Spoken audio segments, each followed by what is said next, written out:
السلام علیکم دوستو، خوش آمدید کے ایچ گارڈننگ انفو میں۔ اگر آپ چاہتے ہیں کہ آپ کے پودے ہرے بھرے تیزی سے بڑھیں اور بالکل فری کھاد سے بہترین رزلٹ دیں تو آج کی یہ ویڈیو آخر تک ضرور دیکھیں، کیونکہ آج ہم بنا رہے ہیں چائے کی پتی سے زبردست قدرتی کھاد۔ دوستو، ہم روزانہ چائے پیتے ہیں اور استعمال کے بعد چائے کی پتی کو کچرے میں پھینک دیتے ہیں، لیکن کیا آپ جانتے ہیں یہی چائے کی پتی آپ کے پودوں کے لیے سونا ہے؟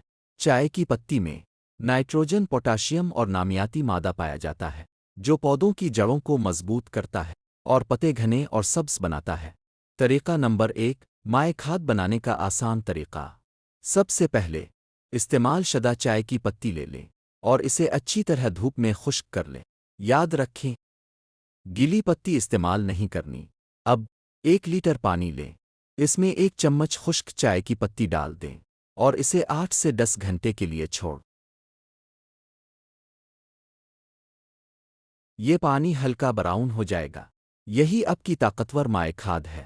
استعمال کا طریقہ، یہ پانی پودوں کی جڑوں میں ڈالیں، ہفتے میں صرف ایک بار، زیادہ ڈالنے کی ضرورت نہیں۔ کن پودوں کے لیے بہترین ہے دھنیا، پودینہ، ہری مرچ، پالک، گلاب اور دوسرے پھول۔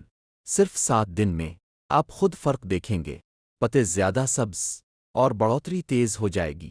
طریقہ نمبر 2، مٹی میں استعمال۔ اگر آپ مائع نہیں بنانا چاہتے تو خشک چائے کی پتی سیدھی گملے کی مٹی میں ہلکی سی ملا سکتے ہیں، لیکن یاد رکھیں مہینے میں صرف ایک بار، زیادہ استعمال نقصان دے سکتا ہے۔ اہم احتیاطی باتیں، دودھ والی چائے کی پتی استعمال نہ کریں، صرف سادہ چائے کی پتی استعمال کریں۔ چھوٹے پودوں پر مقدار کم رکھیں۔ دوستو، یہ تھا آج کا سستا، فری اور 100% قدرتی کھاد کا راز۔ اگر آپ کو ویڈیو پسند آئے تو لائک کریں، چینل کو سبسکرائب کریں اور کمنٹ میں ضرور بتائیں آپ نے یہ کھاد کس پودے پر استعمال کی۔ ایسی مزید زبردست گارڈننگ ٹپس کے لیے کے ایچ گارڈننگ انفو کے ساتھ جڑے رہیں۔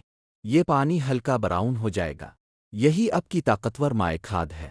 استعمال کا طریقہ، یہ پانی پودوں کی جڑوں میں ڈالیں، ہفتے میں صرف ایک بار، زیادہ ڈالنے کی ضرورت نہیں۔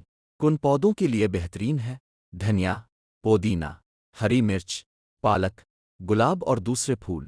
صرف 7 دن میں آپ خود فرق دیکھیں گے، پتے زیادہ سبز اور بڑھوتری تیز ہو جائے گی۔ طریقہ نمبر 2، مٹی میں استعمال۔ اگر آپ مائع نہیں بنانا چاہتے تو خشک چائے کی پتی سیدھی گملے کی مٹی میں ہلکی سی ملا سکتے ہیں، لیکن یاد رکھیں مہینے میں صرف ایک بار، زیادہ استعمال نقصان دے سکتا ہے۔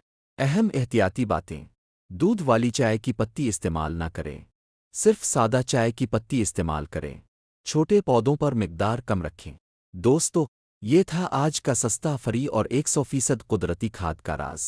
اگر آپ کو ویڈیو پسند آئے تو لائک کریں، چینل کو سبسکرائب کریں اور کمنٹ میں ضرور بتائیں آپ نے یہ کھاد کس پودے پر استعمال کی۔ ایسی مزید زبردست گارڈننگ ٹپس کے لیے کے ایچ گارڈننگ انفو کے ساتھ جڑے رہیں۔ اللہ حافظ۔